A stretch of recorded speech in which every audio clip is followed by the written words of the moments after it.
اللہ کے نیک برگزیدہ بندے، مقبول ترین بندے، اللہ والے، اللہ کے ولی، بزرگان دین رحمہم اللہ علیہم اجمعین کے واقعات اور مختصر سے حالات اس نیت سے عرض کر رہا تھا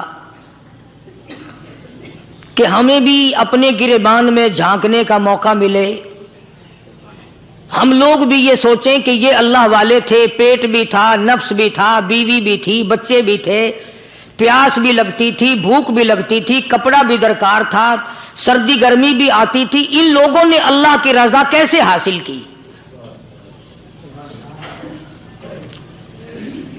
نیت میری کسی کی تردید مقصود نہیں، سمجھانے کے لیے کہتا ہوں جیسے سڑک پہ پیدل آدمی چل رہا ہو اور پاس سے کار گزرتی ہے تو دل میں خیال آتا ہے کہ میرے پاس بھی کار ہوتی۔ ان اللہ کے نیک بندوں کو دیکھ کر میں اور آپ کیوں نہیں سوچتے کہ میں بھی اللہ کا نیک بندہ بن جاتا؟ کوٹھی بنگلہ دیکھ کر، لمبا چوڑا کاروبار کارخانہ دیکھ کر آدمی کے دل میں آتا ہے یارو یہ کارخانے دار ہے، میں اس کا مزدور ہوں۔ تیرے دل میں یہ بات کیوں نہیں آتی کہ میں نماز بھی نہیں پڑھتا اور فلانا ساری رات سویا ہی نہیں؟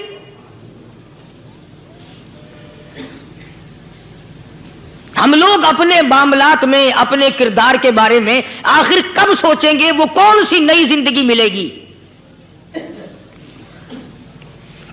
بس ایک دھوکہ لگا ہوا ہے، او جی میں تو گناہگار ہوں میرا کیا، او جی میں تو گناہگار ہوں میرا کیا، یوں کرتا کرتا ہی مر جائے گا، توبہ نہیں کرنی۔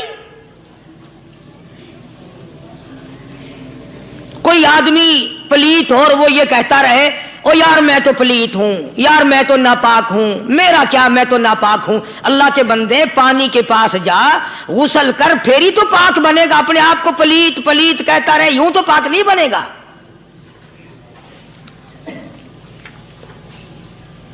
یہ اللہ والے جو ہوتے ہیں آدمی کے اندر کو ٹھیک کرتے ہیں۔ جیسے ڈاکٹر کہتا ہے کہ اگر بلڈ پریشر کے مریض ہو تو نمک نہ کھاؤ، شوگر کے مریض ہو تو میٹھا نہ کھاؤ، بادی کے مریض ہو تو آلو نہ کھاؤ۔ اللہ والا کہتا ہے اگر تمہارے اندر شرک کی بیماری ہے تو خدا کے دروازے کے سوا کہیں نہ جاؤ۔ اللہ والے اندر کا علاج کرتے ہیں، روحانی علاج کرتے ہیں، اس بیماری کا علاج کرتے ہیں جو قبر میں کام آئے گی۔ جب اللہ والوں کی مجلس میں بیٹھو گے تو وہ تمہیں یہ بتائیں گے کہ نبی کی سنتوں کے پھول چھوڑ کر بدعت کے کانٹوں کی طرف نہ جاؤ۔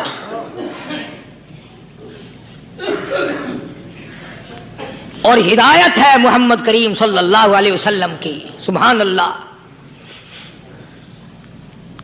وہ جوان کتنا خوش نصیب ہوگا جو حضور کے ساتھ سواری پہ سوار ہے۔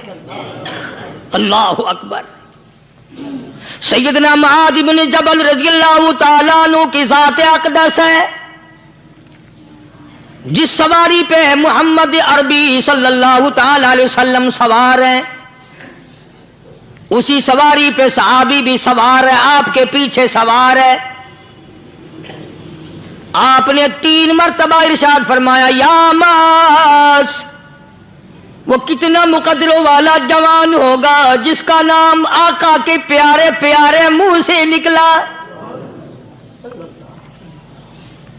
فرمایا یا معاذ، او معاذ، عرض کیا لبیک و سعدیک، میرے آقا میں حاضر ہوں، میں غلامی میں حاضر ہوں۔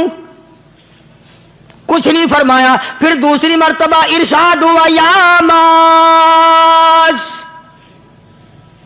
عرض کیا لبیک و سعدیک، کالی کملی والے میں تیری خدمت میں حاضر ہوں، میں غلامی میں حاضر ہوں۔ تیسری مرتبہ پھر فرمایا یا معاذ۔ سمجھے آپ؟ یہ تو حضور کو پتا تھا کہ میری آواز اس نے پہلی دفعہ میں ہی سن لی، پکار رہا ہے میں حاضر ہوں۔ 3 مرتبہ آواز اس لیے دی، یعنی میں جو تجھے بتانا چاہتا ہوں وہ بڑی اہم بات ہے، توجہ کر۔